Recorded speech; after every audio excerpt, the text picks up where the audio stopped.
Are we good now? Is it working now? I believe we may be good now. Oh, hold on.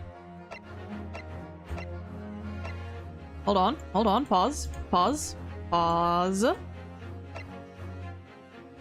Pause. Okay, there we go. I forgot to switch back to, full screen. Anyway, after having to restart OBS once more, and checking that it wasn't my internet being a little bitch, but just the streaming side, just OBS, and okay, no, the YouTube warning went away, so that's good. That's good at least. Anyway, hi. It's Friday. My voice is basically mostly back. Finn, thank you for the $5. Good morning from the USA. And good afternoon from Germany. Thank you, thank you. Does OBS stink? OBS always stinks. OBS is OBS does not smell good. OBS sucks. But we're here now, so it's fine. Better late than never. Ah, I have stuff stuck between my teeth. Anyway, I hope everybody's doing well today. I forgot that this is the oh god, the title screen, because it always changes with every case, which I really like. It's really nice. Finally finishing the game. We're finally continuing the game. Yes. I finally found a free slot again, and I do want to finish at least the first game before Logan catches up. He's already like part way through case 3. So we gotta lock in, and we have time for this. Well, at least today and tomorrow we have time. So hell yeah. Ba, ba, ba, ba, da, ba.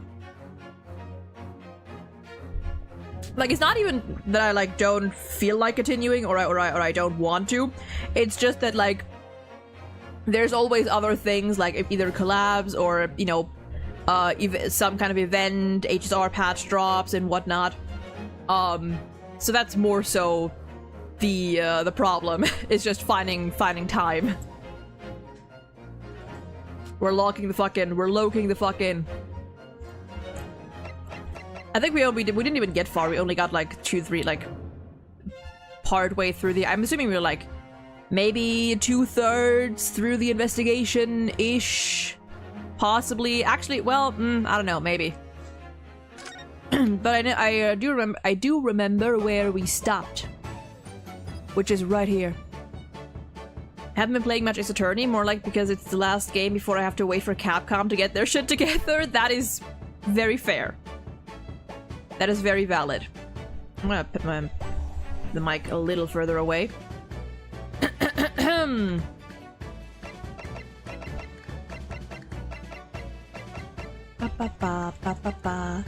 forgot how peppy this music is. And I also forgot what we did. I believe last time we did examine everything. Hold on.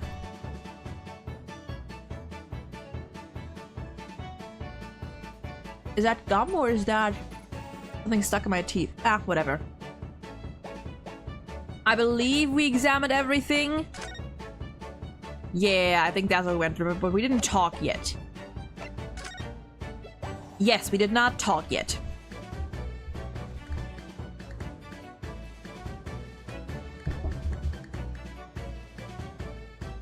Another Phantom Detective game, My Life is Yours. Capcom, make a Clavier Gammon spin-off and you have my entire wallet.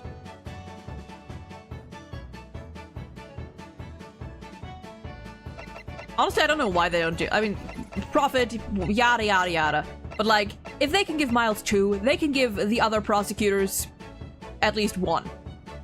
At least 1. At least have them share 1. Another ghost trick? Another goat trick? Okay, let's see. Did we present our armband?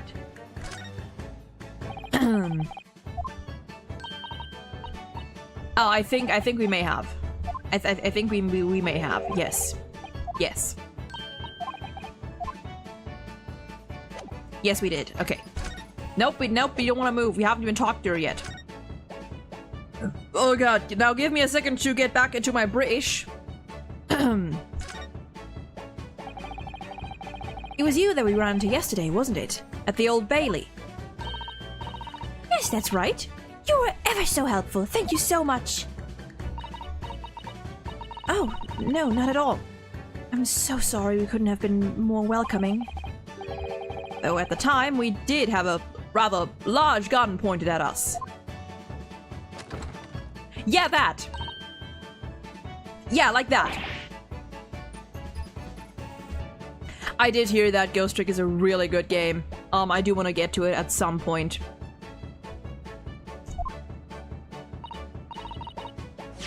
Thinking back now, you left with Miss Lestrade in tow, didn't you? Oh yes, that awkward witness. Gina Lestrade. Lestrade, whatever.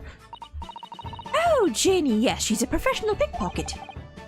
So we found out. It was very naughty of her to pinch my invention like that.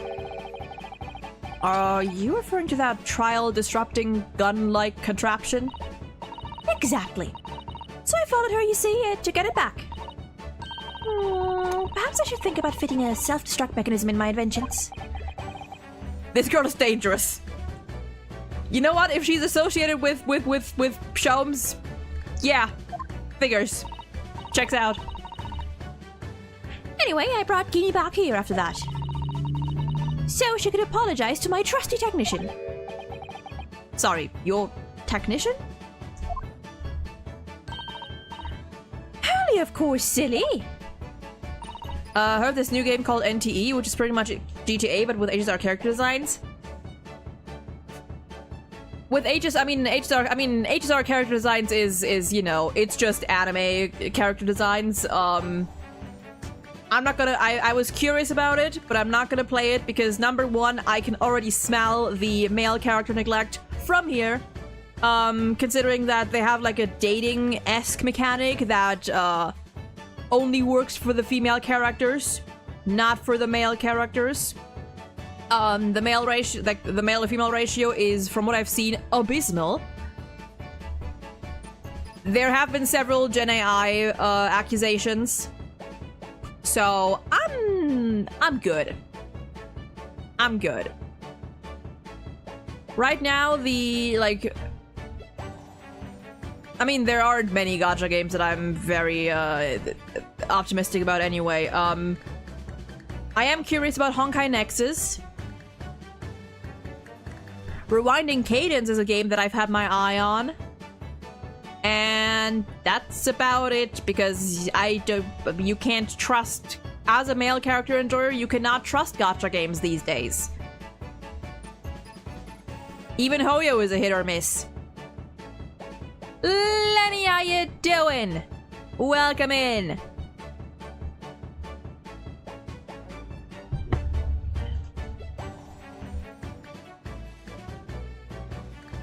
I don't think HSR is just anime design. They're pretty unique in terms of phrases and stuff.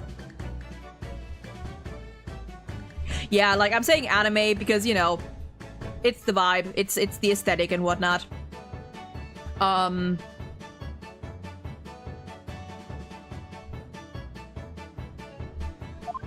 Like, you know what? No, I didn't mean to scroll. No, shut up. Shush. I didn't mean to scroll. Sword of Convallaria. I feel like I've heard of that one. I feel like I've heard of it. Joe, welcome in. Play the new Cosmicon Collective quest on HSR today. There's some funny things in there. Interesting. Gotta check that out.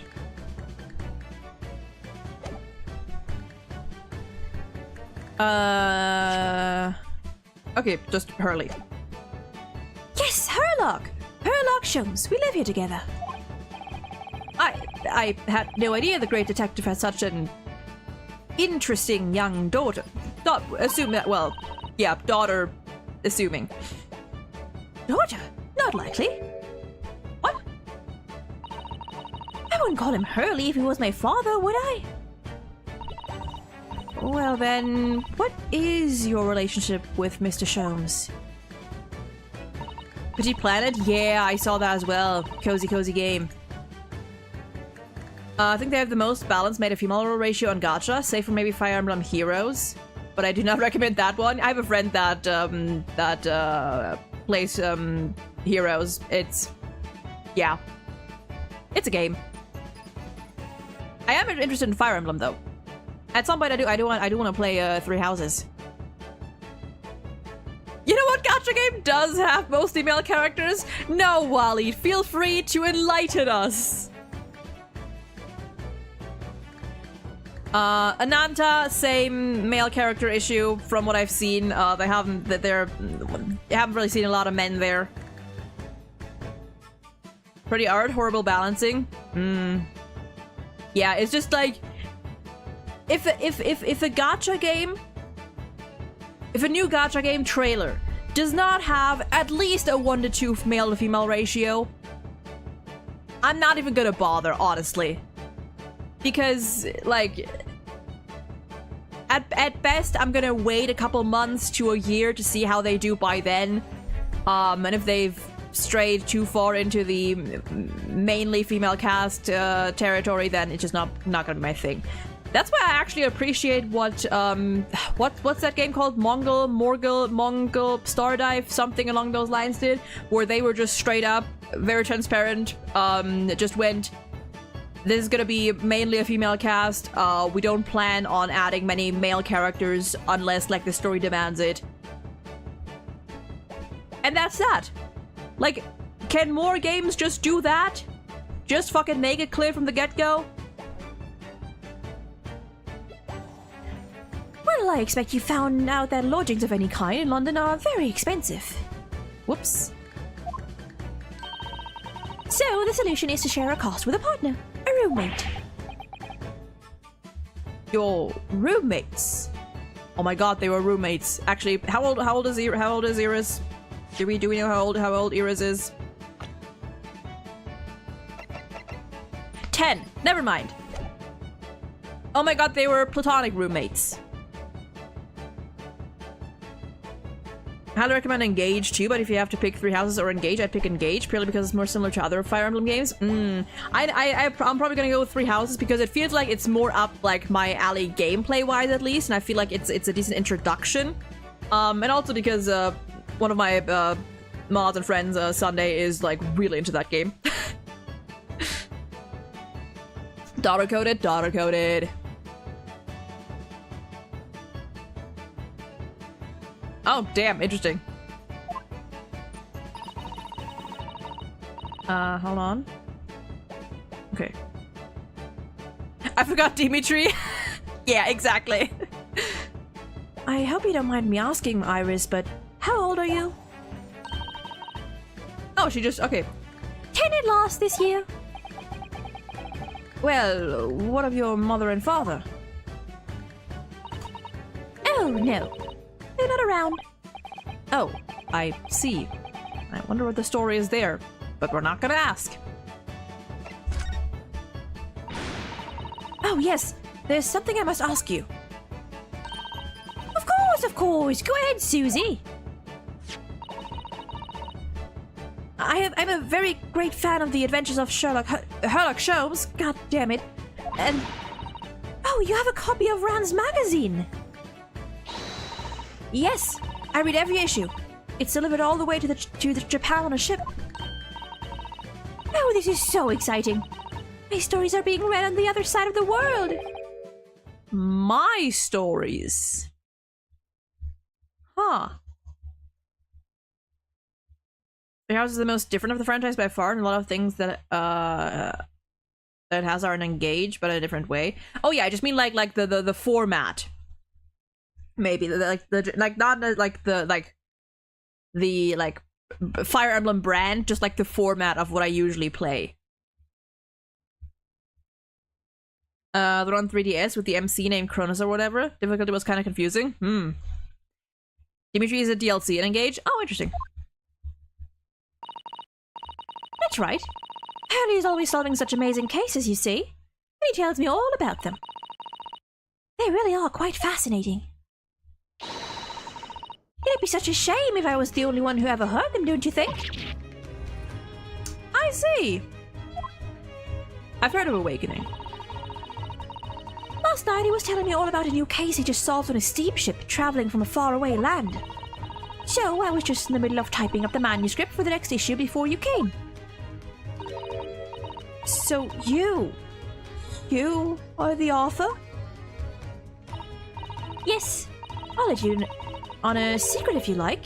I'm going to call this latest adventure The Speckled Band. The Speckled Band. That's certainly very familiar. Of course, I always change one or two details in the stories, here and there. This time I had the idea of making a venomous snake be the cause of all the Trouble. Hello, dog. Oh, that was Mr. Sholmes' first thought as well, actually. Still had nightmares with that game? God damn. Dog, lie down. Attaboy. Yes, and of course I know what is it that a snake might not be a credible fit for the facts of the case exactly, but it's a story.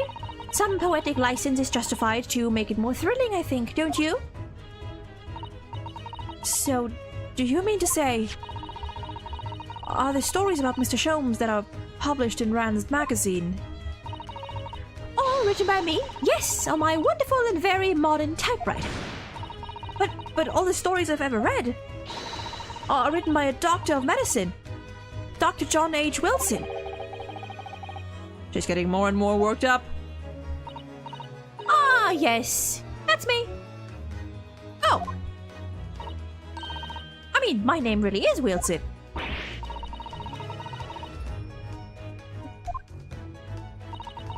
It's all true, too. I am a doctor of medicine. So who was that other fraud?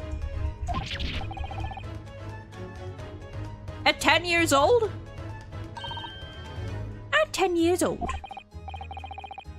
That's quite incredible. She is not processing. But... Dr. Wilson is an English gentleman. Ah, yes. I did alter the setting slightly for the stories to be more compelling. Oh. Well, it sounds a little strange, doesn't it? A great detective with a 10-year-old girl in tow.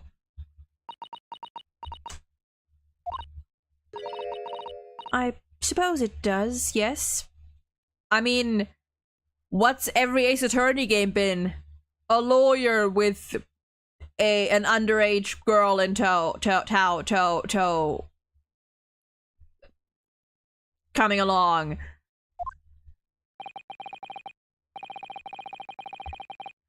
She looks like her whole world has just fallen apart.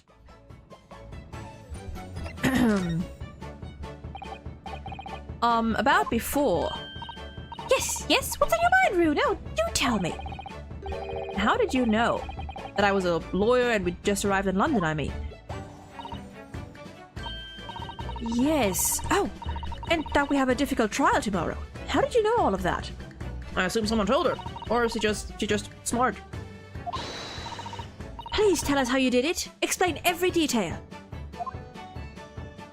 My favorite underage girl, Dirk Sadmati. Of course, I'd be delighted. Although there's really no mystery. Now, let's begin. Nope. The goggles go on. Iris Wilson is proud to present her Logic and Reasoning Spectacular. Oh, cheap. Oh. Run the Matrix! First of all, I knew already that you were a lawyer, Runa. After all, I met you yesterday at the Old Bailey in the defendant's antechamber. But you also said that we'd only just arrived in London. How did you know that? Maybe she overheard us, like, talking about, you know, like, having no place to stay?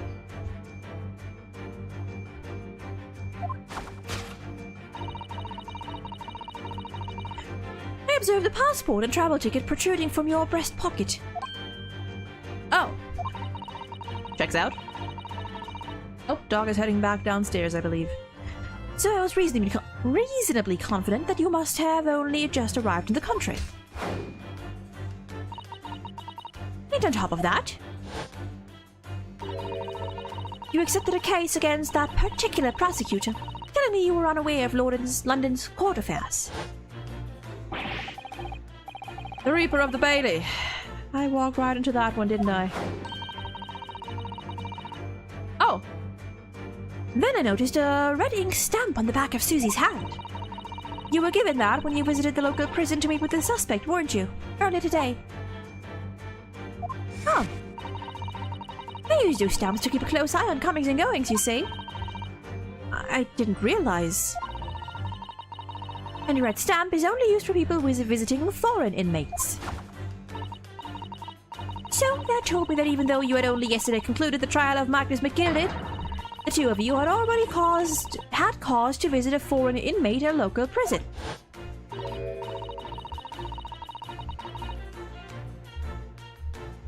Was that racist Dracula again? Indeed it was. However, neither of you was wearing a particularly sad expression on your face. So I concluded that the prisoner was likely to be a friend or a relative. Unlikely. Not likely. That led me to believe that you must have accepted a new case. I mean, checks out. But how could you have known that the trial is tomorrow? Ah. Well, having barely been home for a few hours yesterday, Hurley solved yet another case. It obviously amused him. He told me that he'd caught a Japanese man who was bawling and trembling. A Japanese man? Oops, clearly that must have been... Mr. Natsume. Now Runo has that fancy Japanese sword. And I think your outfit is called a kimono, isn't it, Susie? Well, anyway, it was clear to me that you both came from Japan yourselves. So I put two and two together and decided you must be defending the Japanese man Hurley caught. And there was only one conclusion those facts could lead me to. You both came here to ask Hurley about the case. Ignore dog. There's a note on the mantelpiece that says the man's trial will be tomorrow.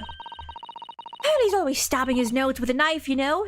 He is silly. Oh, that he is. Silly, silly Sholmes. And that's all there was to it, really.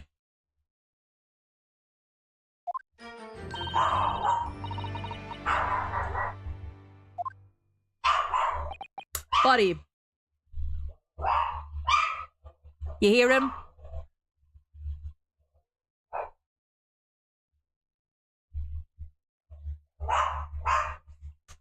Buddy.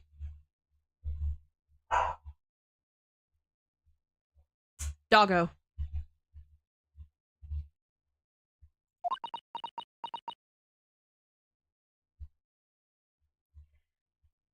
YouTube shows those numbers on purpose. Yeah, I don't know what's up with the numbers that YouTube likes to put behind the names. And sometimes they're there, sometimes they're not. It's weird.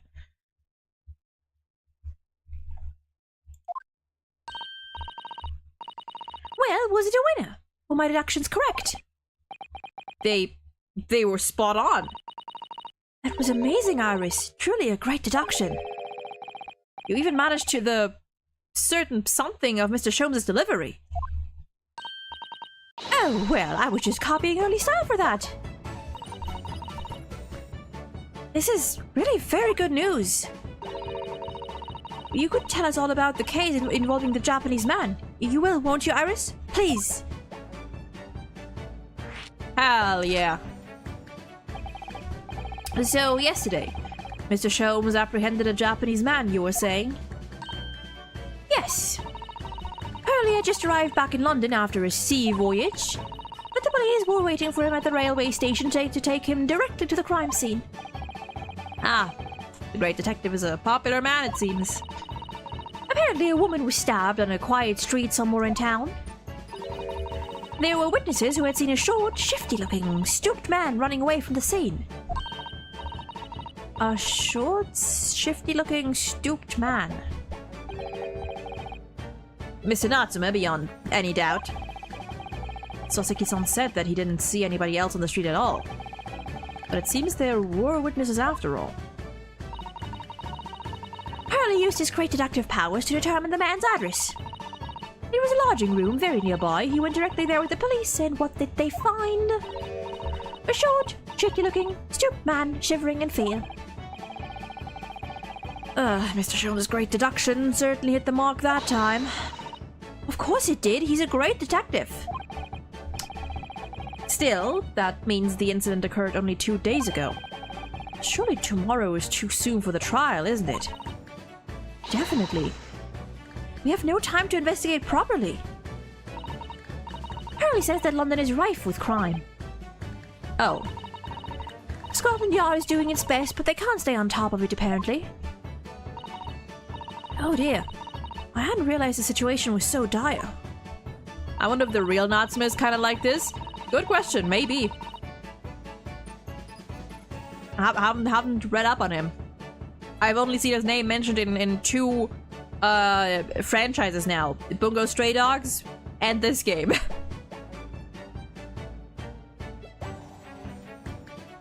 Gotta log in with Enfield? That is very valid. Have fun, Letty. It's why they can't afford to spend too much time investigating cases and trying the criminals in court. Staff and money are both short. Crimes are usually pinned on the first suspicious person. That's terrible. I suppose it's the harsh reality of the workings of the world's greatest justice system. I suppose it is, but in that case, I don't hold up much hope for Soseki-san.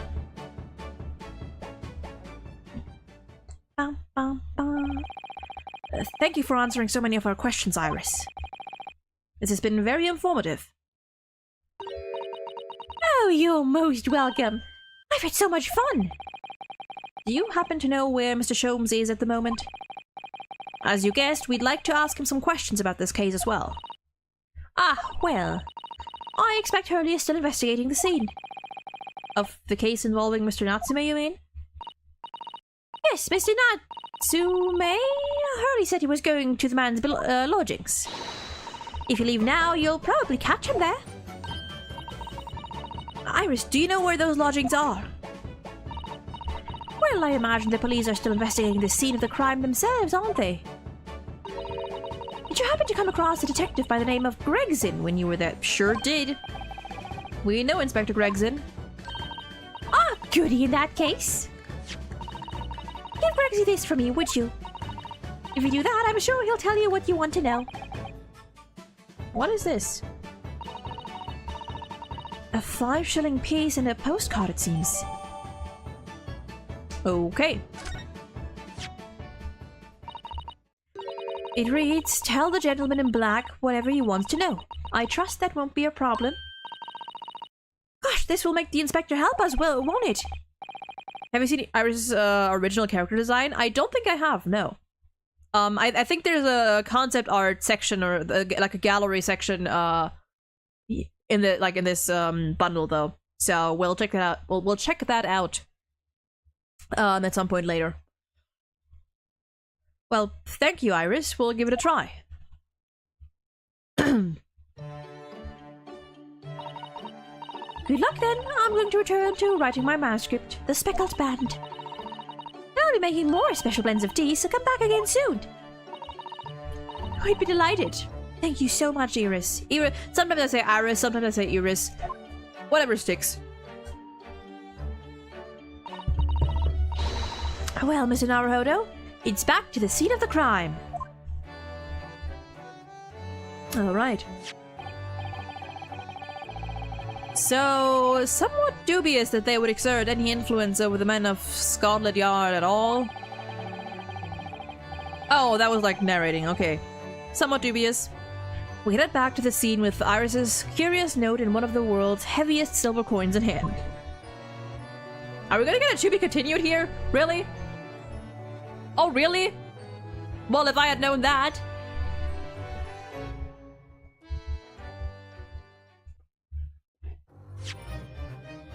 Well, if I'd known that. Save your current progress. Yes, please.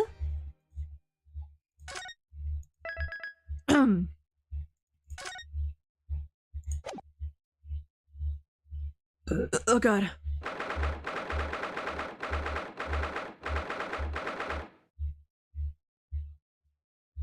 French were you trying to say mispronunciation?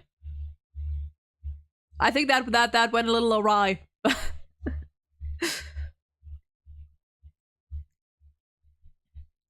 They say Iris in the cutscenes.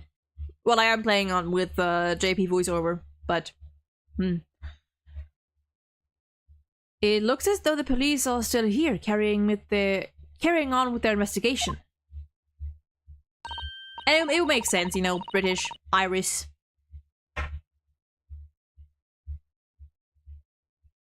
Big ass fingers, you're fine. Perfect. Let's find Inspector Gregson as quickly as possible. And let's see if he'll take a break from his chips to look at that silver tip Iris gave us for him. Ba-bum, ba-da, ba-da-da-da-da. Yeah, actually, let me have a look at that. Oh yeah. Well, how cute.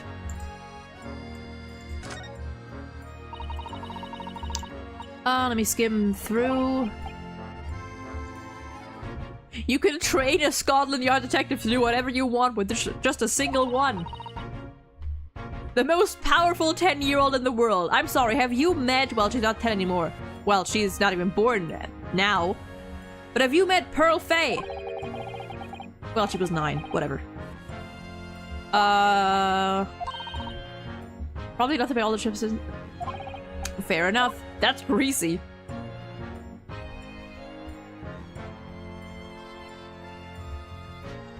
Okay.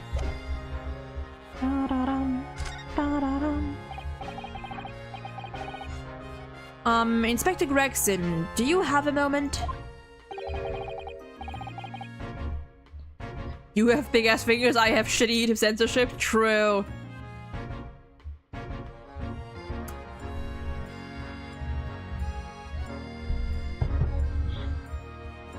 I forgot what voice I gave you.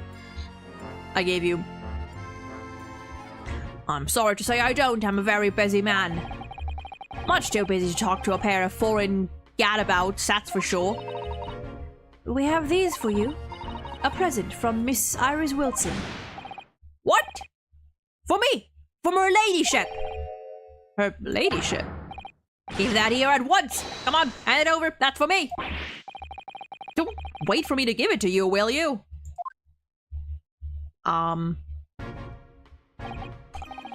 What was that coin exactly?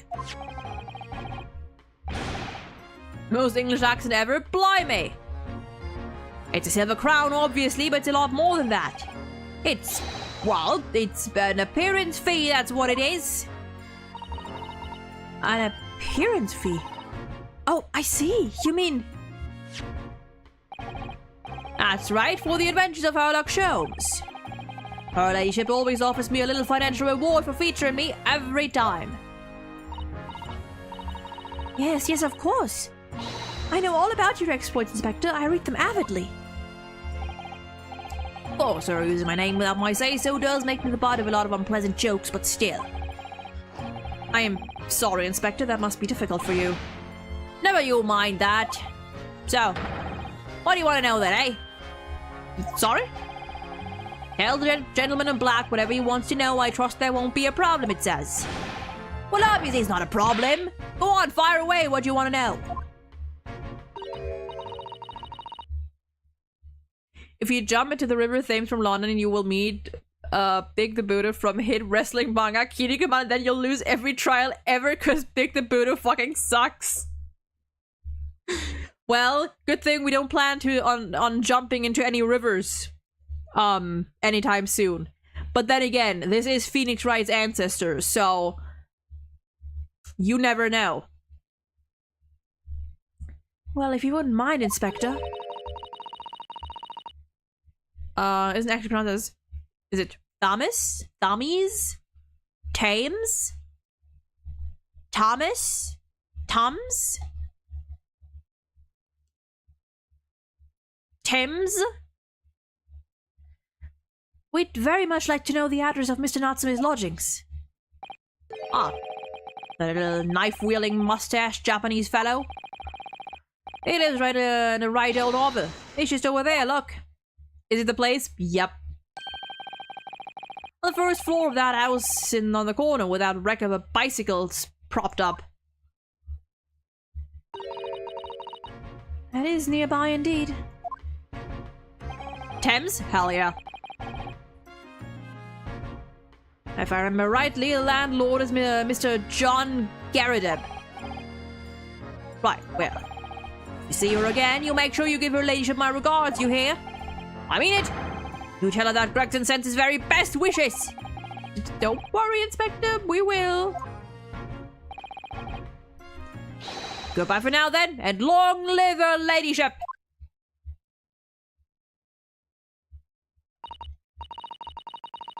Well, at least he told us what we wanted to know before he left. So, shall we go and see what we can find in Mr. Natsume's lodgings?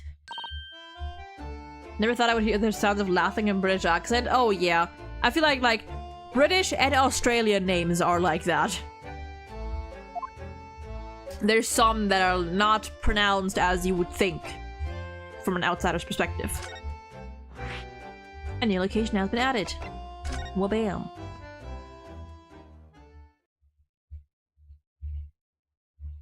Pumpkin, welcome in.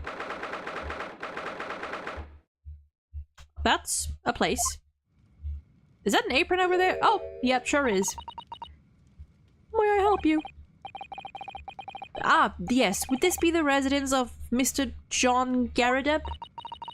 Indeed it would, sir. And who, may I say, is calling? Oh, my name is Ryunosuke Naruhodo. Mr. Naruhodo is representing Mr. Soseki Natsume. I believe he takes lodgings here. Oh. We would very much like to ask him some questions about our client. Yes? One moment, please. I shall convey the message to Mr. Garrideb.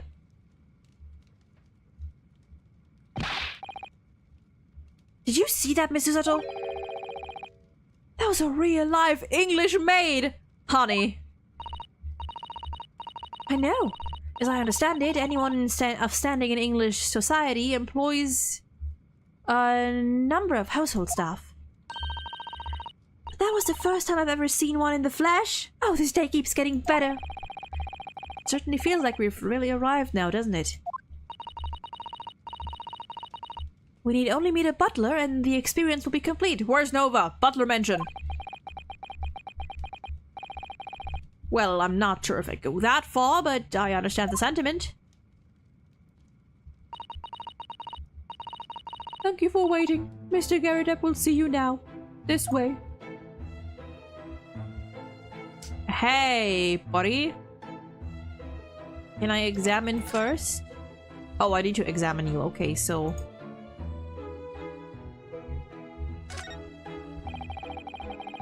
More resemblance of a French maid? True. I notice you have a pile of books here, Mr. Garrideb. Do you enjoy reading? Ever experienced a London writer boy? Winter boy? The nights are long. No better way to pass the time than in front of the fire with a jolly good book. Oh, there's a copy of Rand's magazine here, I see. No doubt Mr. Garrideb enjoys the adventures of Sherlock Holmes too. Great detective has a great many followers, it would seem. What's with that fucking cannon? Oh my, it's real. I thought it might be a replica. That old thing. That's little more than a toy. Sorry? The army was selling it off when I retired, so I decided to give it a new home. Never know when the enemy might attack next. Jolly useful to have a cannon about the house. Yeah, stirring coffee like that is very gross. Be prepared, I always say. You never know what this twisted world is going to throw at you next, boy. Boy. Do you think there might be trouble brewing, Mr. Garrideb? Always is. Take Joan here, never fails to have a clean apron in reserve. Dries them over the barrel, you see.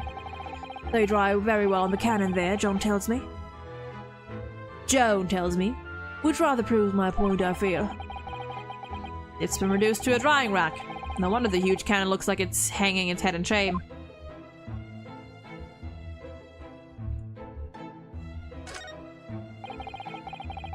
We have one in the garage? Yeah!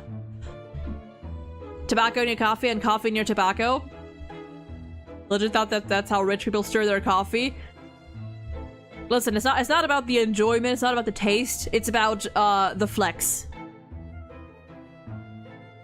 Even though it's not really a flex, it's just about giving off the impression that you're a pompous bitch. That uniform looks fairly ancient, doesn't it? It's clearly been well looked after, though. That old thing. Huh, not much better than rags, really. Oh? Wore that ceremonial garb at my retirement bash, you know. But I'm not one for dwelling on the past, me. Would have gladly thrown it out, but you know how it is. Anyway, it doesn't hurt to have the odd piece of memorabilia lying around, does it? Oh, I see. To flex, you have to look gross? I mean...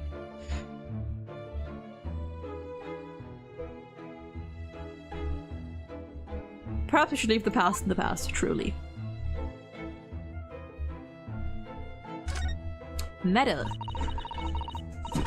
That looks like a Medal of Honor, and it's showcased in on a very grand banner. It's displayed with some pride, I would say, although it bothers me that it's not straight. What, that old thing? Sorry? I should be glad to see the back of it, but the General would turn in his grave if I disposed of it. Well, the best place for it keeps the bally thing out of my way. So it's just been polished to shine by accident, I suppose. There appears to be an inscription on the medal itself, look. Let me see, it says, for distinguished participation! Sounds like the kind of honors even I could be in line for.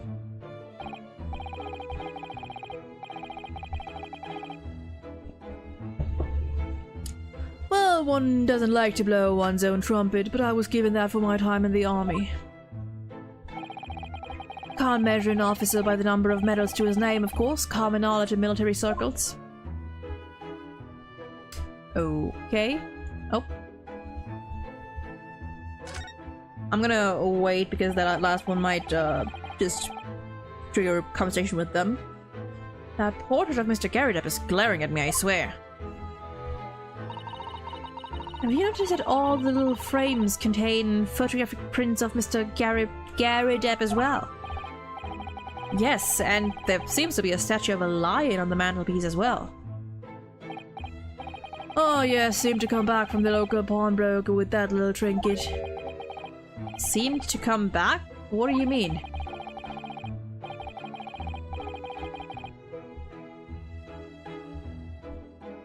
Either the people who made this game don't know how a tobacco pipe works, or this crescent-shaped phony is putting his mouth in a replica.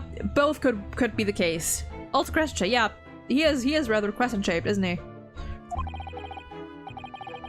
In point of fact, now that I think about it, I rather often find myself leaving the place with something I don't need. Hold on. The Bally Wizard went to sell something and came up with that thing. Oh, okay, so... You suck at shopping.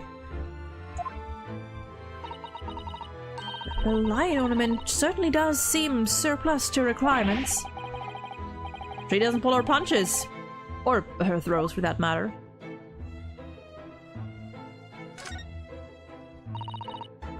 What? I thought they'd blow bubbles with it.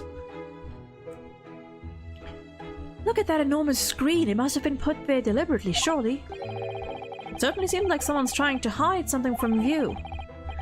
What could be behind it, I wonder? I'm going to have a very quick look. Just a little peek. I have a feeling... Yep. Ahem! Ahem! Maybe let's not. I think the maid is going to hit us off with a cup of tea.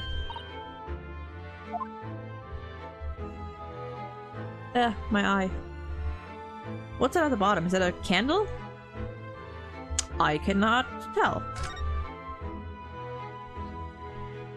Window. Oh, there's a lot of broken stuff there. This window looks out over Briar Road where the young woman was attacked. Oh, yes, I can make out the policeman on the far side of the road investigating the crime scene. The glass is rather murky, isn't it? You can't see Warwick very clearly. Does this thing open at all, I wonder? I shouldn't underestimate the bitterness of a London winter, sir. Sorry? As soon as you open that window, the tea will freeze in the pot. No Londoner would go opening windows at dusk in the middle of winter, I assure you. Seems very unlikely that these two would have seen anything of the incident then.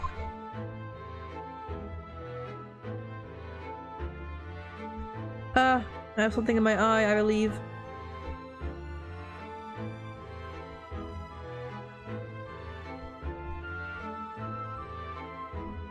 Are we good? Hold on, I'm gonna have to check that out. Just in case I suffer for not doing so later.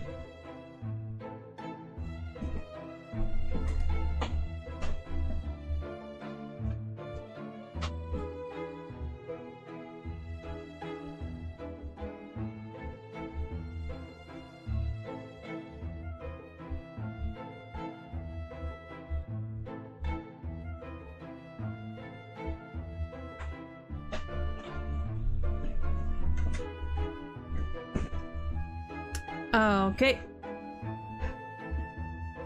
Stare. You have been stared at.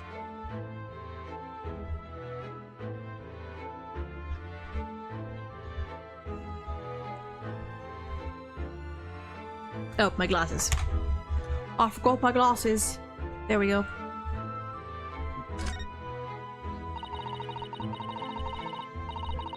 This old candle holder looks a little out of place here, wouldn't you say? Meteor staring always gives me the creeps. It reminds me of the I Feel Fantastic mannequin. You're right, it's clearly supposed to be gold, but it's almost completely black for some reason. Oh, that old thing, yes. Just a cheap piece of ironmongery. Jim crack? Oh. Used it when I was studying, don't you know, for my commission. I know it's old, hardly worth hanging on to really, but, well, still has its use sometimes. Of course. Does everything in this room have some elaborate story behind it? They're memories, Mr. Naruhodo. Memories.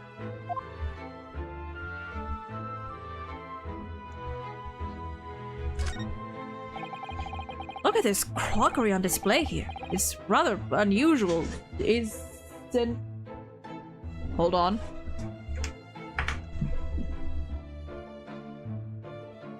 Where are you going? You step? My God, don't scare me like that, Popper. Don't scare me like that. Don't startle me like that. Attaboy. Attaboy.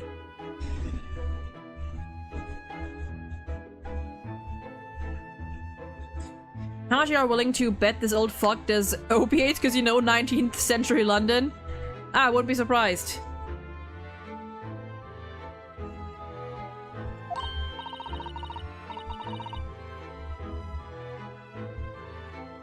Hanging laundry inside their house? Well, apparently, I mean, they have a rack in a cylindrical rack that is called a cannon. That works. And to be fair, like in the winter, yeah, like we do that inside too when it's too cold outside and too humid and whatnot. Yeah, the clothes would probably just freeze. And they would not dry. Dog, what are you doing? Choco? How's that? Leave the cables alone, Papa. Just lie down somewhere. Don't eat off the ground. A genuine London dresser. Isn't it delightful? Though the shelves seem to be broken and the crockery is... Oh dear, it's in pieces. It really is. The word cracked wouldn't do that china way of justice. Ah, I wonder. Why don't we just notice he has live artillery? Perhaps the cannon was fired at it. Yes, probably something like that, but let's not delve too deeply here. Okay, I believe we have checked. No, we have not checked out. Oh, the candle holder was its own thing.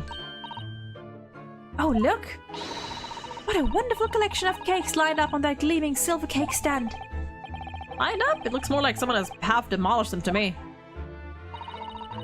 Afternoon tea is a time of indulgence, you know. It is quite the English way. It is Mr. Garrideb's custom that you take 2 cakes with his tea. That sounds delightful.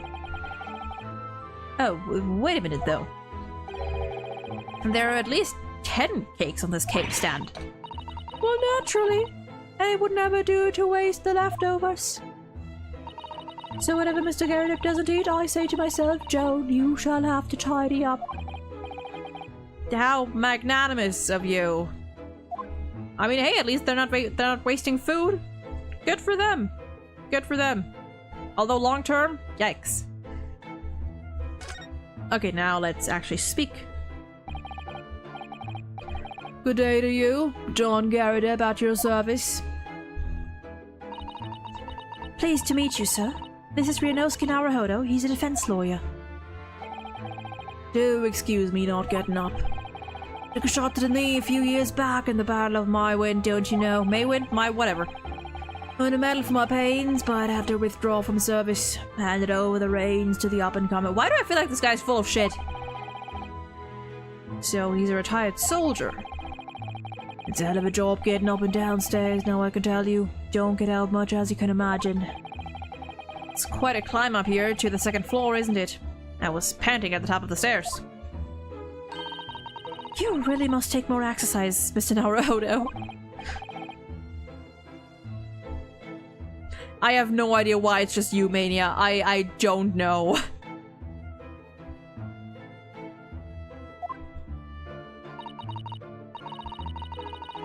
Well, Mr. Garrideb, no doubt you were very courageous to earn yourself a medal. Oh, it was nothing. The medal's just a folderol, really. Wouldn't like to offend the general, though, so I grudgingly displayed it on the wall. Why don't you go fetch it down, Joan? Let these good people see it properly. Joan, fetch the... Ow! Dash it, old woman, be careful! Oh, dearie me, I do beg your pardon, sir. You jolly nearly took the skin on my hands! I shall be more careful, sir. That was a fun animation. So anyway, there you have it. Living the quiet life now. I see. Now then, I hear you want to know about the chap lodging downstairs. Is that right? We'd be very grateful if you could answer some questions for us. Only 2, please, naturally. Especially if it helps to keep the pace here in Blighty.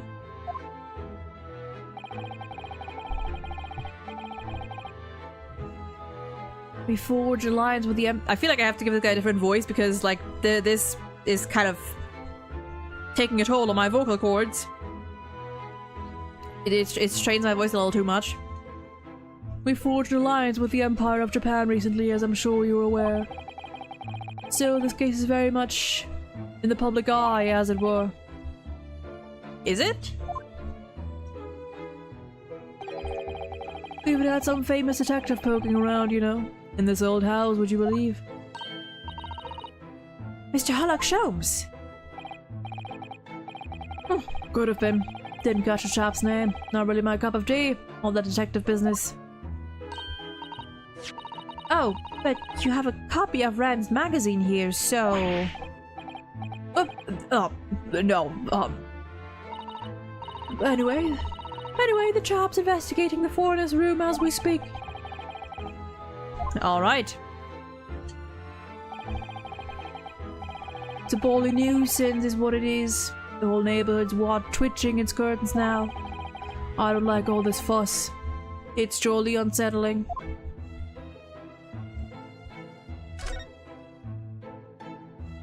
Dog, where are you? I don't know where dog went.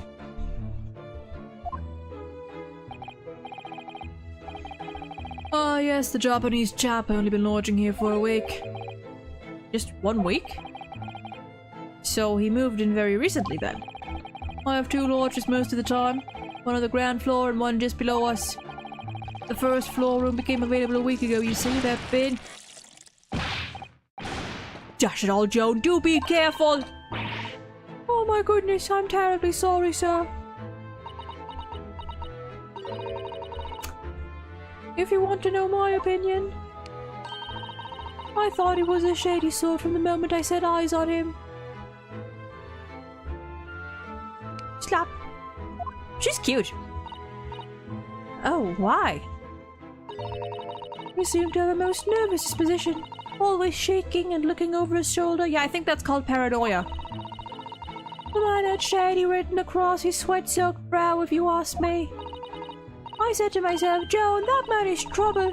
Sooner or later he's going to do something untoward. And I'm rarely wrong about anything.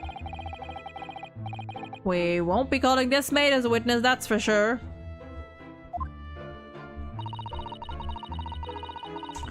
Was there anything else that struck you as suspicious about the man at all? Yes, oh yes, indeed there was. And she's dying to tell us. Oh god, oh yeah. Whew. Excuse me. Had you noticed anything else at all about your lodger, Mr. Natsume? Oh my word, yes, the man was shady than Naruto.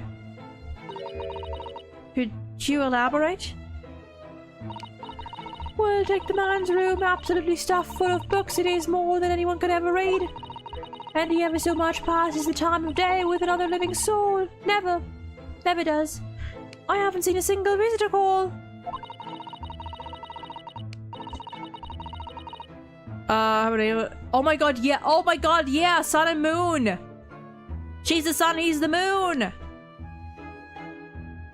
He just trots off to that old bookshop every single day and comes up at 5 to highlight the gas fire. And the funny little man, he's up long past the time everyone else in the house has gone to bed too. Oh, I see. The gentleman on the ground floor goes to bed at around 9 each night. But I've never known that Japanese fella to retire any earlier than 2 in the morning. Hey, my man. Ah.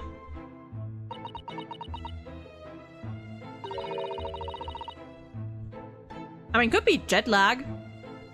Although I would believe that. Whatever.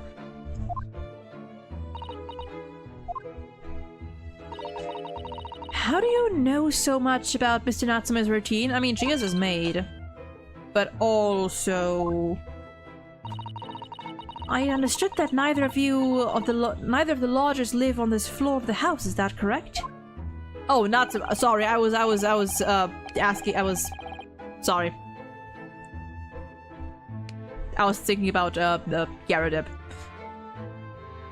That's right. Yes, they're both below us on the first floor and street level. Then, how was it that you knew so much about the lives of your lodgers? At least one of them.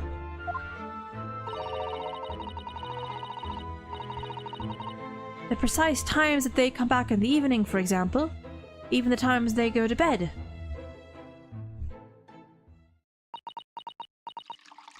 Oh, and there we go. Good grief, Joan, be more careful, woman! Oh my goodness, oh, I'm very sorry. Something doesn't add up here.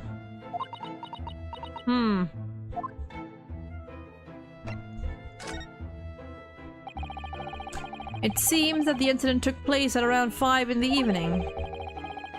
Did you happen to look out at the window at around that time? Window. That's T? I think it is? Yes, we noticed that the window over there looks out over Briar Road. The incident took place on the pavement just on the far side of the street. Was there anyone suspicious loitering nearby?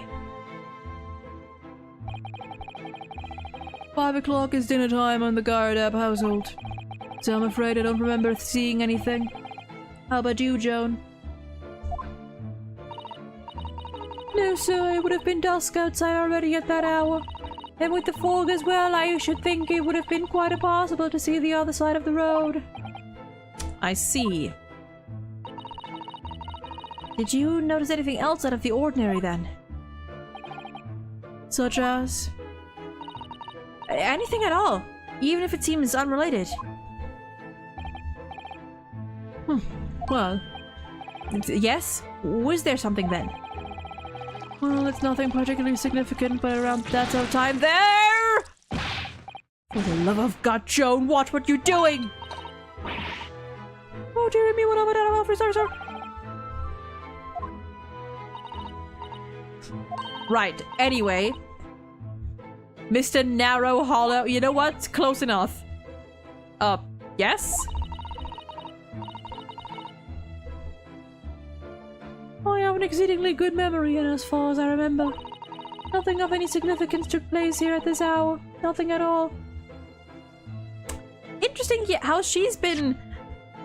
I feel like every time that we're asking him something, she is very eager to speak up and interrupt him.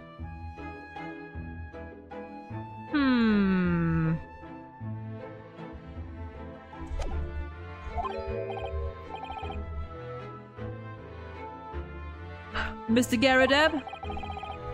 The way you were talking before, it sounded rather like there might have been.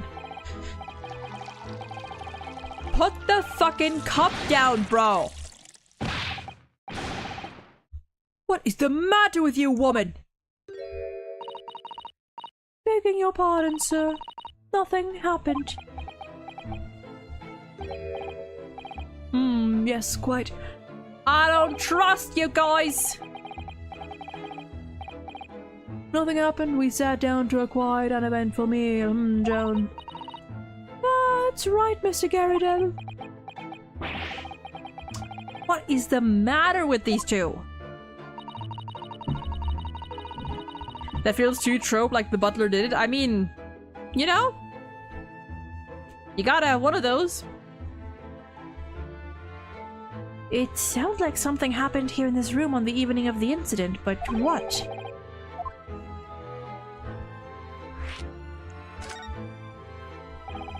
Could you tell us which floor Miss Natsume's room is on? Why, certainly, just below us on the first floor. And Mr. Sholmes is investigating there even as we speak? Yes, told me Nat's his name. Asked him to look into the matter, so I gave him the key. Mr. Natsume has engaged Mr. Sholmes' services. That's a blatant lie. Would it be alright if we also had a look around in Mr. Natsume's room, I mean? Don't see why not.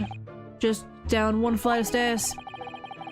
Who knows if we'll find anything that could help us with the case, but we have to try. Shall we indeed? Oh.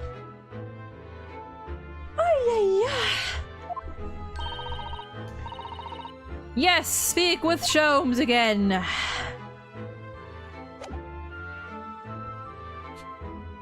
Let me check if there's... Okay, let me skim this, see if there's anything. Motor shells, they're enormous, hadn't noticed. Old things, bit of a colorful, regiment folklore. Spin shells, wouldn't say deliberately. Scrap iron.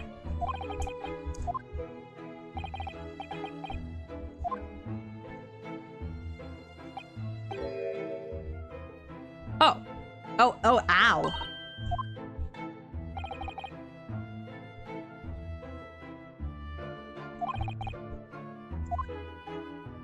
Okay. We will... Afternoon drowsiness. With me, it's like constant drowsiness. But we will take a little break here. It has already been an hour. And then we will talk to the man. In the meantime, I'll also get a snack.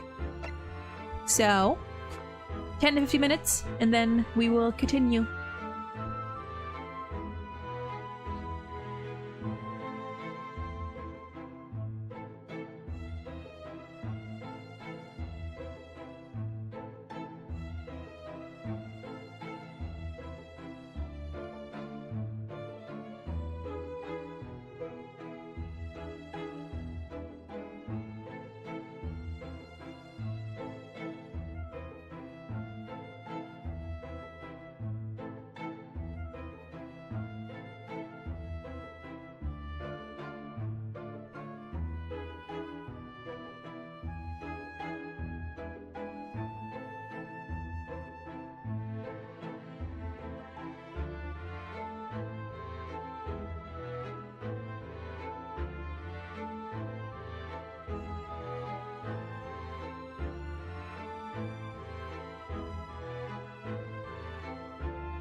And we are back.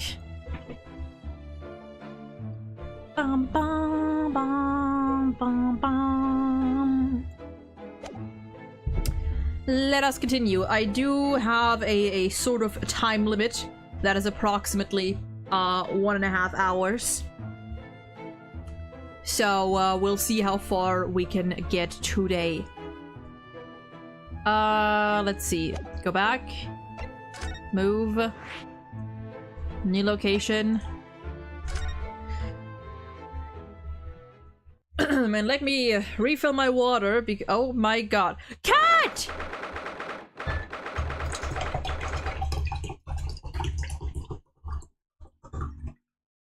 Kitty cat!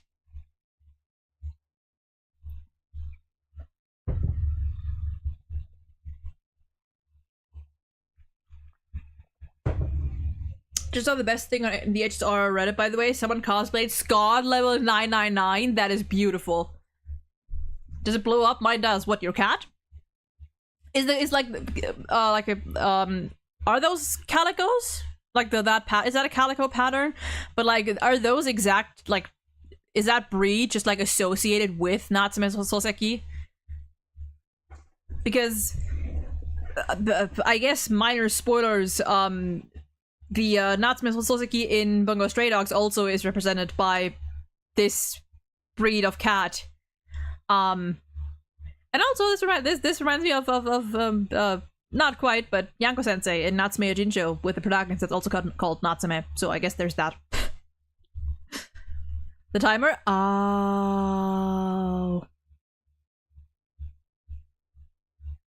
It does not yet. Anyway, that's a lot of books. And smell it, it's so musty in here. I suppose it's the mountains of old books that are responsible for that. Oh god. I love that face. I don't think I've ever seen so many books in all my life. No, me neither. Is Shomes buried somewhere under these books? It's so dark in here too. Huh. Is that the window over there? Well, it was the window, I think, yes, once upon a time. But for some reason it's been closed up with bricks and mortar. So this is where Mr. Natsume lives. By the way, I haven't spotted Mr. Shomes anywhere, have you? No, that's true, but according to what Mr. Garrett up here, he is buried in the books. The great detective should be around here somewhere investigating. There's a bunch of houses with brick walls here where I live. I think it has something to do with history or something. Well, let's I assume that Shomes will appear out of thin air either once I switch over or after we examined everything. Oh look, it's a beckoning cat from home! It's a bit big and bulky, isn't it? Surely Mr. Natsume didn't bring that Maneki Neko all the way from Japan with him. I hardly think you're in a position to comment, Mr. Naruhodo. Are you forgetting that enormous Daruma doll that you brought in your luggage? Well, it can be dangerous traveling abroad, but I wanted a lucky charm. Well, I imagine Mr. Natsume wanted the same, and this cat is sure to beckon good luck to him. Not done a very good job so far, is it? I don't know. We always called it a lucky cat. You mustn't say such things. I didn't say a word. Why are my eyes such a giveaway?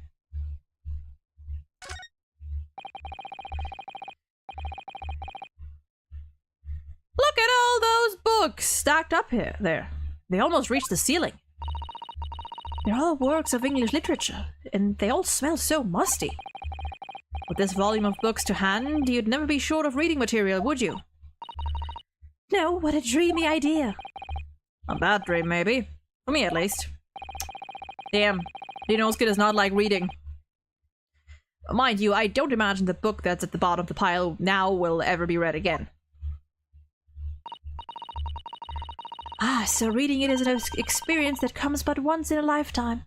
Just as the tea ceremony teaches us. I certainly didn't expect the conversation to turn down the path of tea ceremony philosophy. Okay, just checking. Nothing else in here. Fold up. Look at all these balls of paper on the floor. There are notes scrawled all over them in English. Not Apollo here has a Dadama doll in his bedroom? Well, yeah.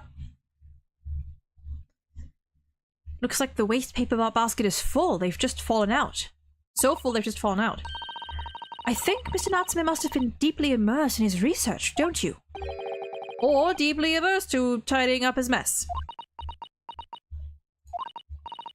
I wouldn't like to speculate which is closer to the truth. Cat! Ah! Ah, kitty! Oh, kitty! Oh, and there it goes. What an adorable little cat! Perhaps he's looking after all the books while his master is away. Is anyone feeding that cat? I don't know about that. He disappeared into that pile of books as quick as a flash. A tricolor Mike, wasn't it? Is that why Apollo's cat is called Mikeko? Ah. Do they even have that sort of cat here in Great Britain? Perhaps Mr. Natsume brought the little creature with him from Japan. That's made me feel homesick now. Aww. Already? We've only been in the country for 2 days. Well, and you have been on a journey for like 40 more? So...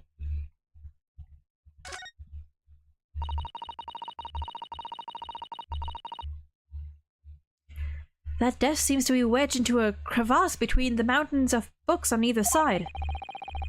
I suppose Mr. Natsume would sit there and read while stroking his cat. But surrounded by... I cannot speak. But surrounded on all sides by those towering old tomes, surely he dreamt of books every night at the street. Yeah, that. He must have done, mustn't he? Oh, what's this?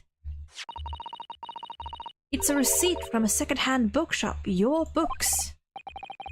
Oh, yes, Mr. Natsume's name is on it, look. And the date of purchase... 2 days ago at 4:45 p.m. The day of the incident.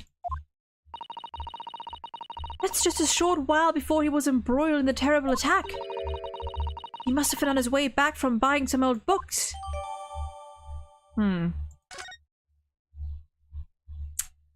Okay. So I'm thinking if there's gonna be like a thing like someone pointing out that, you know, if he was on his way back from buying books, he should have had books with him on the way back. But the culprit didn't. There were no books in sight. Something along those lines, maybe.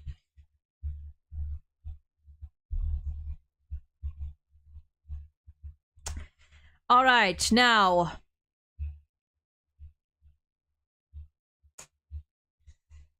I am expecting a certain great detective in a precarious position the second I scroll over to the other side of this room. In 3, 2, 1. Oh no, he's just reading. Okay, that's fine. He's just vibing. What's up? And there's nothing else.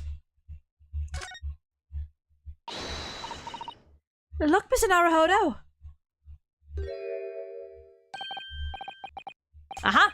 There he is! Where did he appear from? He seems to be engrossed in the pages of an old book. I hope he won't mind if we disturb him. Hello, Mr. Sholmes? Ah! There we go! There's the music! Yeah, no, I expected this man to just be buried in piles upon piles of books. You too. Good day. Now, let me say, where was it that we met? Oh, Mr. Sholmes, we were together on the SS Buria. Yes, of course, the Buria. And let me see, what happened on that voyage? It was Kazuma Asagi. He died tragically, but you were a great help to us. Ah, yes, but of course, the case of Mr. Asogi. It was the one with the snake, wasn't it? Well, you seem to remember something of it at least. What an honor to be remembered vaguely by the great Sherlock Sholmes, honey. This is Mr. Oh, no, my dear madam, hold your tongue. I pride myself on my superior powers of recollection. Your names are safely recorded in my brain attic. I'm gonna use that. My brain attic. Miss Naruhodo. And Mr. Susato. Close enough. Try the other way around, Mr. Sholmes. I lose the first round.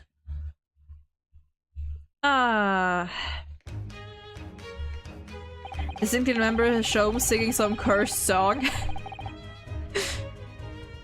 In truth, I'd hoped to invite you both to my Baker Street suite the day we arrived in London, but some Scotland Yarders ambushed me on the railway station and whisked me away to a crime scene. It was an entirely trivial case, of course. I solved the matter in no more than 30 minutes. So they apprehended Soseki-san in that short an amount of time? I'm afraid the pursuit of the new case has dulled my recollection of past involvements a little. A little? It is a mistake to think that one's brain attic has elastic walls that can distend to any extent. I do my best to forget useless facts lest they should elbow out the useful ones. Ah, thank you. Very kind of you. Yes, those are my own words of imitable wisdom, you know, from an adventure titled A Study in Scarlet. It Was My Way, which is a real song, real course that is. Alright. Please, there's no need to quote yourself. I don't always remember my powers of wisdom, but fortunately my assistant pens them beautifully. He means Iris, I suppose.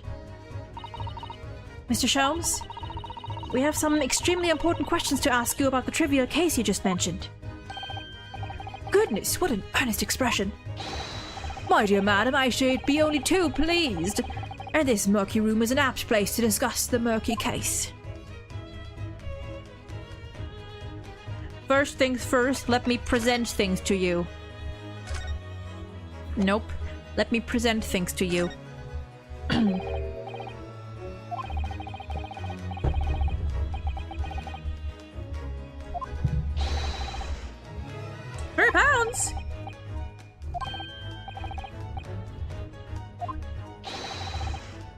£3!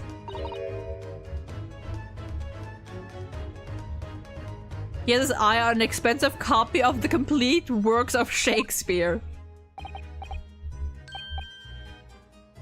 Yeah, I'm not surprised, Mr. Theater. Not even theater kid, you are the theater.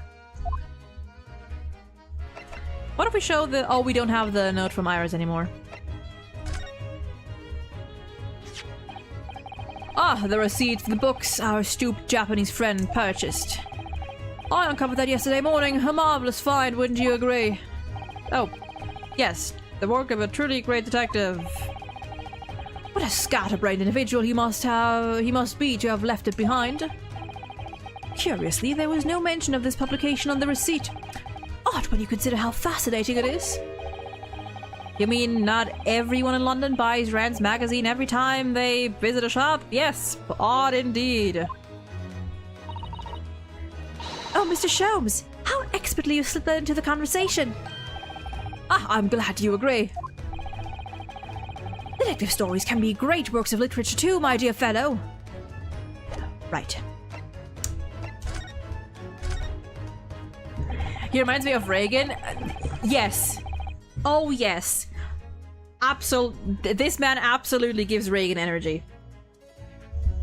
The question is whether he's actually that good or I mean, Reagan isn't Reagan is, you know, whether he's also a fraud or not.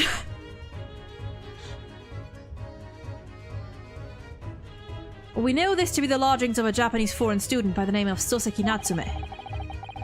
It seems that you assisted in his arrest, Mr. Sholmes, for the stabbing of a young woman outside here on Briar Road. Natsume. Yes, I believe that was the name. It was a name rather along those lines. But Mr. Natsume denies it. Was it really justifiable to arrest him on so little?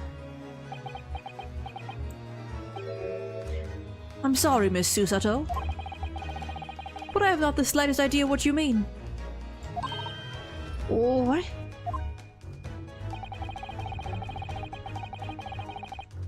I can't believe he was looking Susato-san squarely in the eye while feigning ignorance. I assure you I am not merely feigning ignorance. It would appear as if the pair of you are under some misapprehension. How?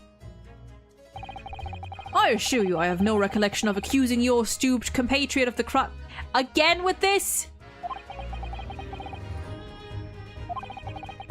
The good detective of Scotland Yard made the following request of me, and I quote verbatim.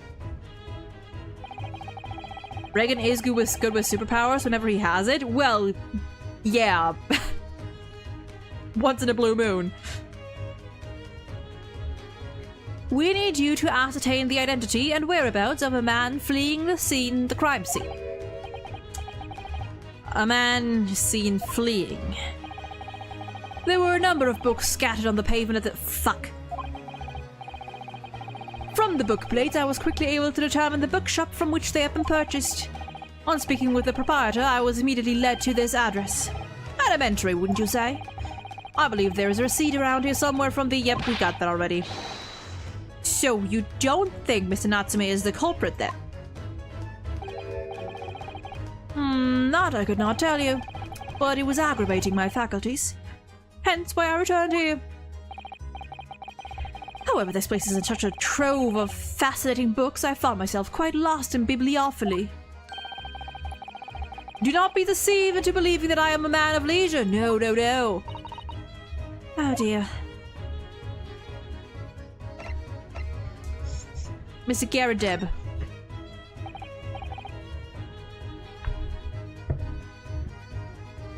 Oh, tell me. Have you encountered the landlord of these lodgings? Mr. Garadeb, the retired military man.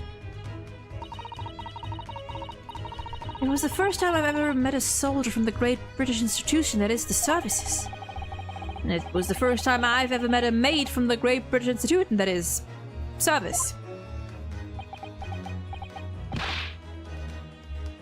Ha ha ha ha. I didn't think it was that funny. I do apologize. As you may well be aware, many households in London employ a maid. Yes, I read as much in my Great Britain primer. And so, conversely, whether or not a household employs a maid has come to betoken the social standing of those dwelling therein. Betoken their social standing? Sorry? Put simply, my dear fellow, those who employ at least a single maid are considered middle class. Those who do not are broke as shit. In the upper echelons of society, of course, households employ enough staff to constitute a large family. How extraordinary. As you can appreciate, for those in the precarious boundary between the middle and lower classes, being able to afford just one maid is of the first importance. I had no idea. And it is for precisely that reason that I find great stimulation in this situation upstairs. Specifically in the retired army veteran, Mr. John Garadeb. Affable as he is, the fellow is hiding something. I don't know where that young came from. Okay. Wrote. There we go. Whether or not it imposes on the circumstances of this case, I am yet unable to ascertain. I am thoroughly lost on what he means to say. Okay, Do I eat this? Do I eat this now? I do not eat this now, no.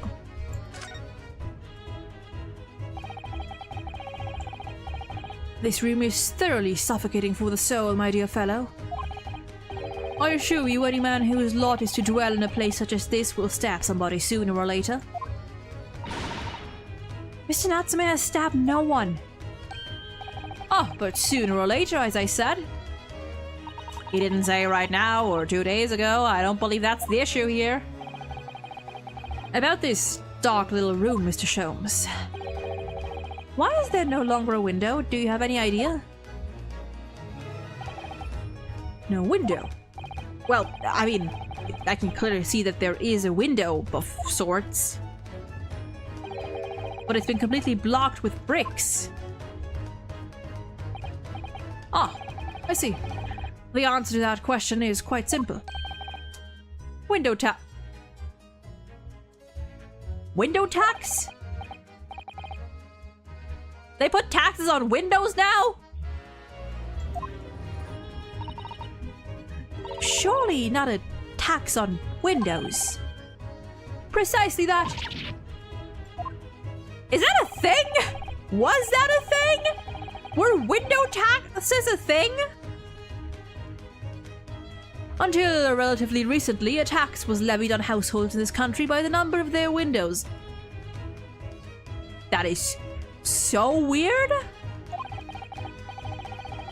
Those of lesser means, having inherited a sizable and costly family home perhaps, rapidly closed windows up, while the rich opened windows here, there, and everywhere, in an effort to curry favor with those in power by furnishing them with large sums of tax money.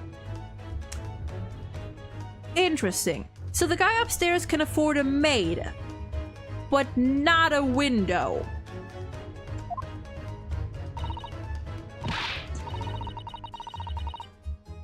Also that, it is very unjust, honey. Indeed, disease was rife as a result. So, some 40 years ago or thereabouts, the window tax was about— okay, so we don't have that anymore, so he could just open up that window. But his legacy remains, as you can see, in squalid lodgings such as these, for example. I suppose Mr. Natsume's stipend for living here in London isn't very generous, perhaps. It would appear so. I've done a little digging and discovered that these lodgings were offered at an extraordinarily low price. Because the room is so awful, I should think. Apparently, Mr. Natsume only moved in here about 1 week ago. Oh, that was Rinowski. That's correct. However, I don't believe the low rent is explained by the shabby nature of the accommodation. Still, that is of little relevance here, a matter not worthy of further attention. Or so you say. Are you sure? I'm curious now.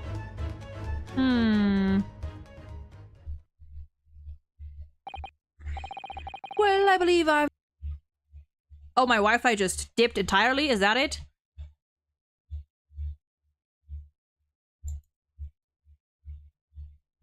Oh. Well, I will wait. I will wait for stream to hopefully work again. Are we back? Are we back? I think we're back. Never mind, we're not back. Oh, not again. What is it with this? What is it with the fucking Wi-Fi these past days? Okay, we're back. Are we back? Are we back? It says we're back. I don't know what the fuck is the deal with my Wi-Fi these past days.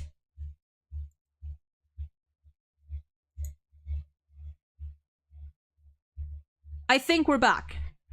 I think I noticed it soon, early enough. Was it not your intention to become a practitioner of law? He did remember that, yeah. Will you perhaps be offering your services to this very matter, I wonder? To the occupant of this room, Mr. Natsume, was it? I'm not sure. Not sure. On what grounds? Well, actually, I defended someone in court here only yesterday. Really? Well then, I congratulate you, sir, on an ambition realized, and so promptly, too. The thing is, it's really made me question things. Am I right to believe in my clients? To trust in their innocence? Yes, trust. Mr. Sholmes? Mr. Natsume didn't do it, did he?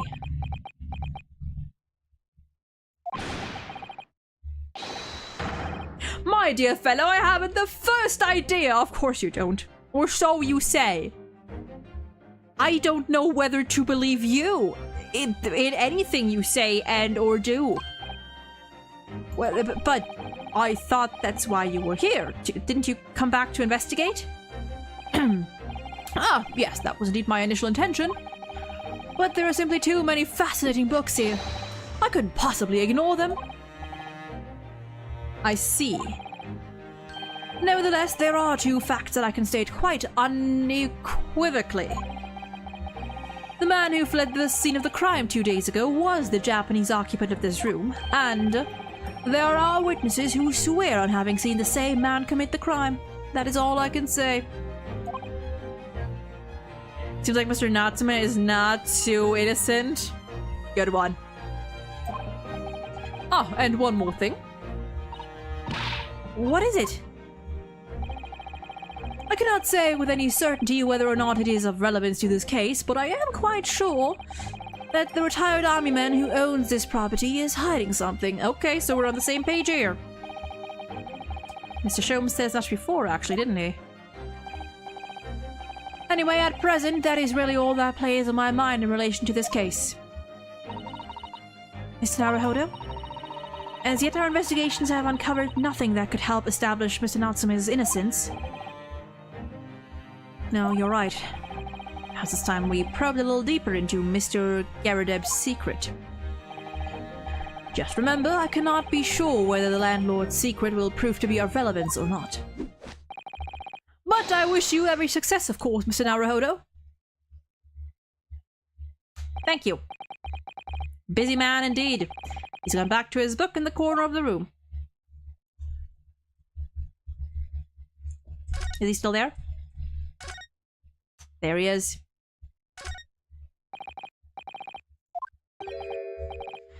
Yes, so true.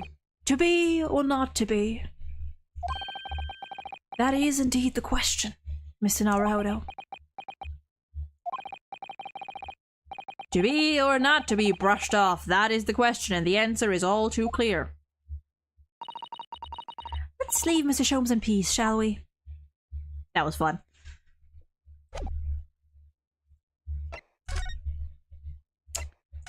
Alright. Oh, are they gone?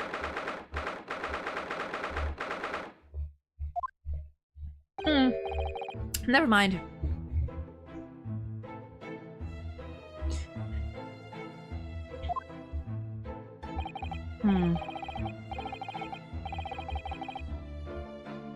Yes, he was. I might have to ease up on reading all the lines because my throat is getting a little scratchy. So I will read, but not voice the less important sections.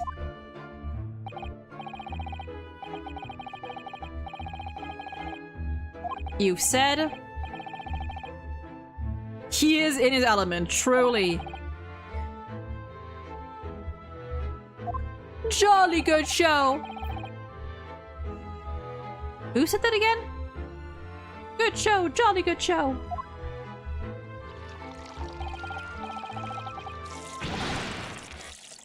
Again with that.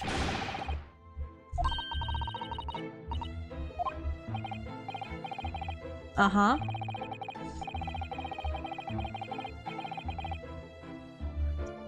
I shall have to ask you to take your leave if you'd be so kind. I'm sorry. Oh, yes, of course. We are deeply grateful for all your assistance. Not a character in this game? Oh yeah, I just... not in this game. I was just thinking of like, I have the voice clip in my brain.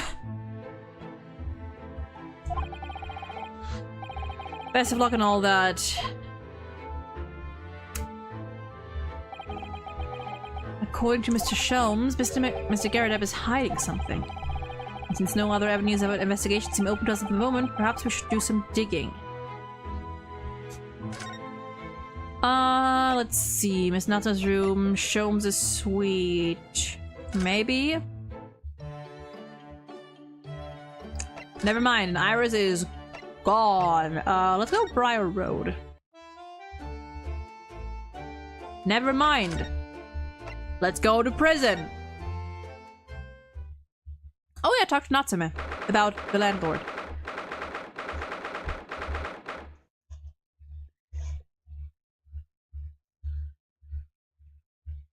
Yeah, I can't recall, like, I have the voice in my head, in my brain attic, but I can't, like, remember where it's from. I think I probably just heard, like, the clip. Or I just heard that, like, voice clip somewhere. It might be that. Okay, never mind. Apparently he's not there. Okay. Only a day away. Really, he's not answering any more questions with inappropriate textbook answers like, yes I do. Hopefully not. Okay, so do we- okay, I guess not then. So do we actually have to, like, try and talk to them more?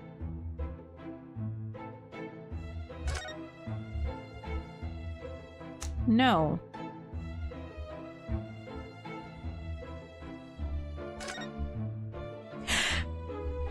What the fuck?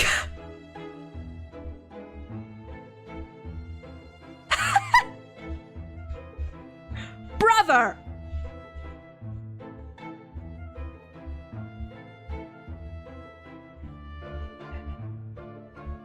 This man is the epitome of address me.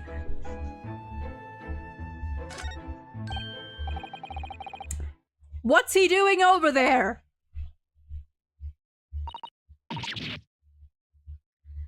Aha! We meet again, my dear fellows. Good grief, when did you get in here? Oh my god, are we gonna do a dance of deduction? I mean, dance of deduction with a D. Right now? Whatever were you doing by the window? I am given to watching the evening sky as the sun sets, madam.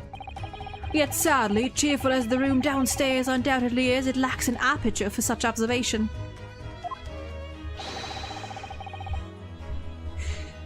So I took the liberty of borrowing a small corner of space by the window up there. Well, keeping an eye to one's windows at dusk is the prudent thing to do in London, I'm gathering. Ah, and one other thing, Mr. Naruhodo. Oh, me?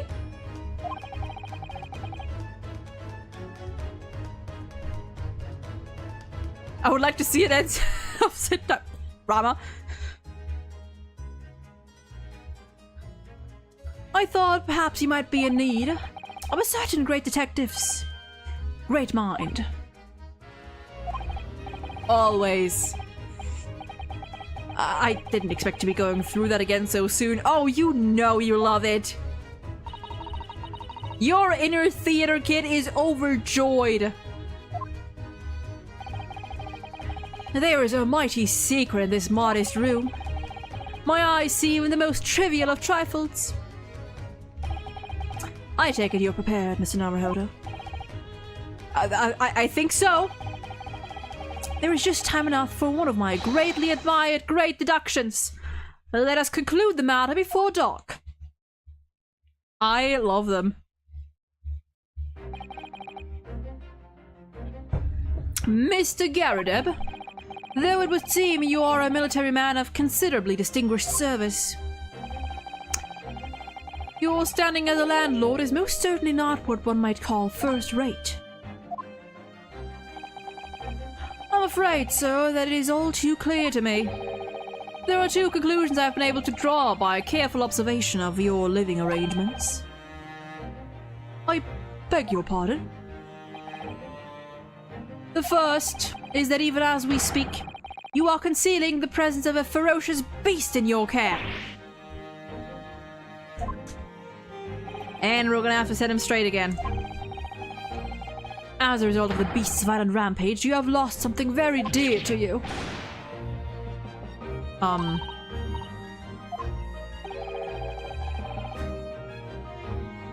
He's broken out in a cold sweat. Oh, they are both?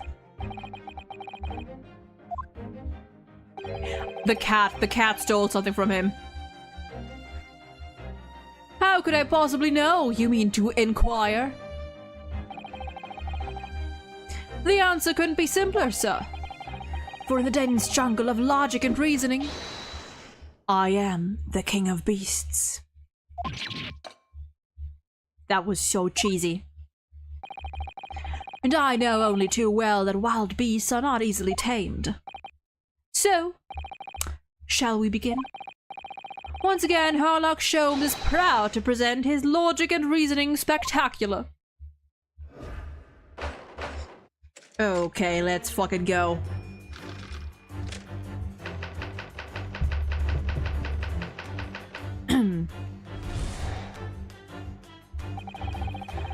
It certainly shouldn't take a great detective to see, snap, that a fearsome beast has been on the rampage of late within these four walls. Thus we are faced with a question: what form might this beast take? Ah, for a man with a military breeding, your eyes are uncommonly candid. Your furtive glance, Mr. Garrydeb, leads us directly to the answer. The true nature of the beast that has run rampant here is revealed by that lion statue. Okay. Yes, though an army man, you appear unimposing at best. A fact that has fueled your admiration for the mighty lion, the king of beasts. What is this piffle, I ask you? In the end, your admiration became so great, in fact, that you had a living, breathing specimen shipped from India, which you tried to keep in this very house. Was that a slap? Mister, would you like to turn your head? Was that a scar of some sort? The back of Johnny Depp's head looks really weird, so much for being crescent. Yeah, it's a bit of a pointy crescent. Yet living with such a wild beast proved more difficult than you had imagined. The chilling traces of a wild rampage are still very much in evidence. Well, yet as we look around, the beast in question fails to present itself. Where could this angry creature have disappeared to? Madam? Me? I pray you do not consider me unchivalrous, but it is plain to me with one glance in your direction. It is. Your dress pocket gives us a handsome clue as to the beast's current whereabouts. For protruding from it is a handbill advertising a circus show. Okay. You sought to dispose of this terrifying lion, Mr. Garrydeb, at Batty's Circus. A traveling show currently sojourning in a nearby park. I have observed the tents. You sought the savage lion, sir, to the circus troupe. I most certainly did not. I believe I have made my point. The fearsome beast which ran amok in this room was an Indian lion. And a simple visit to the circus will now reveal the lion prancing jubilantly through a ring of fire. Yeah, I don't know if that's I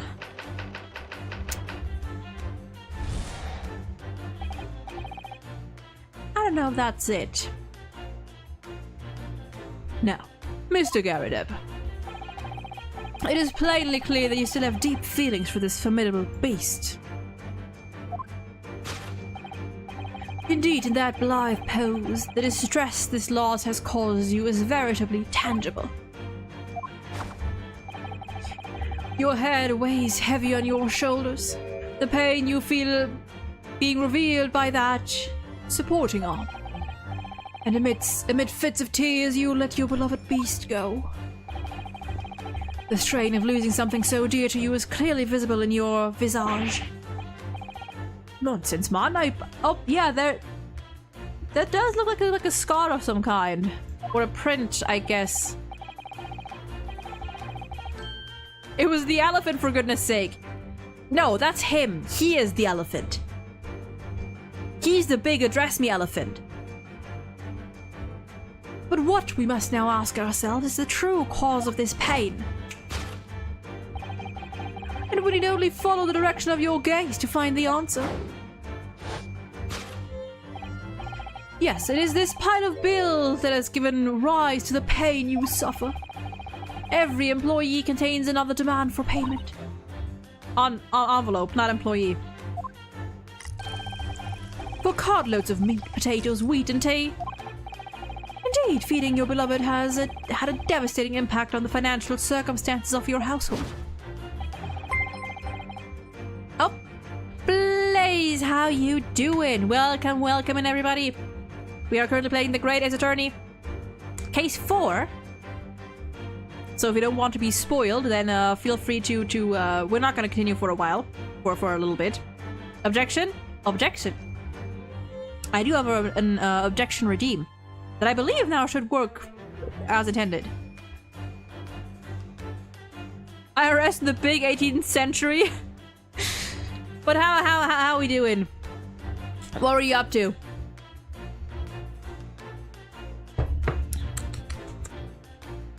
Let me check the time real quick. We do have we're probably gonna finish this. We might finish this dance of deduction and then call it, or maybe we'll just wait for Holmes to finish, because my voice is really not doing too hot. So I can't go for that long today. I have to get used to doing long talking things again and voicing and stuff. Bum, bum, bum, bum, bum, bum. This music is such a banger. Anyway, let us continue for now. Showcase the channel's projects for the HSR Creator Contest today. Ooh, nice, nice, nice.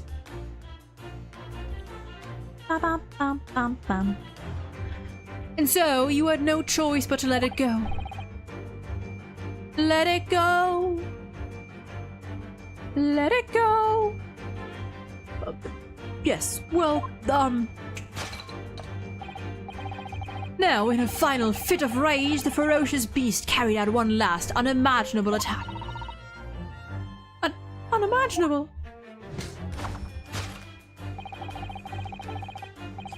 The aftermath of which can clearly be seen by observing the carpet over there. Oh, that's a candle. Oh, it burned. I see. So cat threw over candle, candle burn. I would assume. A very expensive woolen carpet, if I'm not mistaken. One of Sholmes' special moves where he forced his own delusions onto the poor landlord. Oh, dearie me. What could have caused such a destructive outburst? Oh. This time, madam, I'm afraid it is you who has inadvertently revealed the truth to me.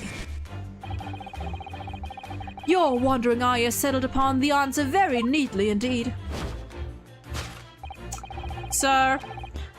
Yes, to explain the dire state of the carpet, we need only look at the Tower of Cakes. I would like one of those. That chocolate-looking one. I would like that one. There is no creature more dangerous on this earth than a beast with an unsatiated appetite. Was it or was it not once said by a certain noble woman, if they have no bread, let them eat cake? Nice quote. Food is at the heart of all tragedy, in fact. Whatever do you mean? Having tired of the taste of cake, the beast began to stalk its next prey. I'm sure I need not spell out the nature of this final act of destruction carried out by the beast. There is only one logical conclusion. Walked into a frenzy by hunger, the lion attacked and ate the carpet. The teeth marks in the carpet are a perfect match with those of a lion I once saw in India. And it was that very same lion that is now here. Well, no longer here, it is now in a circus, jumping through fire hoops. Oh, you lovable, confusing idiot.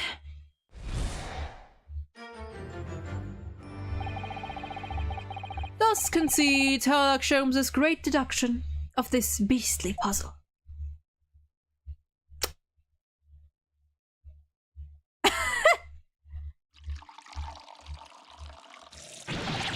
There we go, snap him out of it.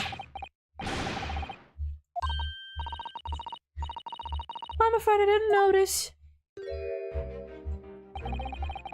My deductions can be startlingly sharp. It stands to reason that your cup runneth over. Hold on, there we go. Indeed, my revelations can make people spill tears at times too. Oh. Mr. Sholmes, sorry to butt in again, but could I make an observation? Why, certainly, Mr. Naruhodo. What is it? Again. Well, your deductions just now. Do you really think a lion could have fit inside a room of this size? Indeed, it is the only explanation for the facts. The terrifying truth all too often lies beyond the realms of common sense. But wouldn't it be an idea to consider what lies inside the realms of common sense as well? That if an uncaged lion had run amok, whatever, in this very room, surely Mr. Garrideb and his mate would have been hurt or worse. Whoops, I didn't mean to do that. And that's where you were stuck. They did fit a huge cannon in here, and the lion would fit, but it would be very cramped. No doubt the former military man held his own against the beast using that large cannon. Dude, by the time that cannon is charged and aimed, he would be torn to pieces. I thought you said that they sold the lion to the circus. And what about the food? Meat and potatoes are one thing, but I don't believe I've ever heard of a lion that drinks tea. Ah, my dear Miss Susato, it occurs to me with some regularity that irrespective of race and breeding, whenever anyone lands on Great British soil, they are infused with a highly appropriate taste for afternoon tea. You hear that, Chad? The moment you step foot on the soil of Great Britain, you will inevitably be struck with a desire for tea.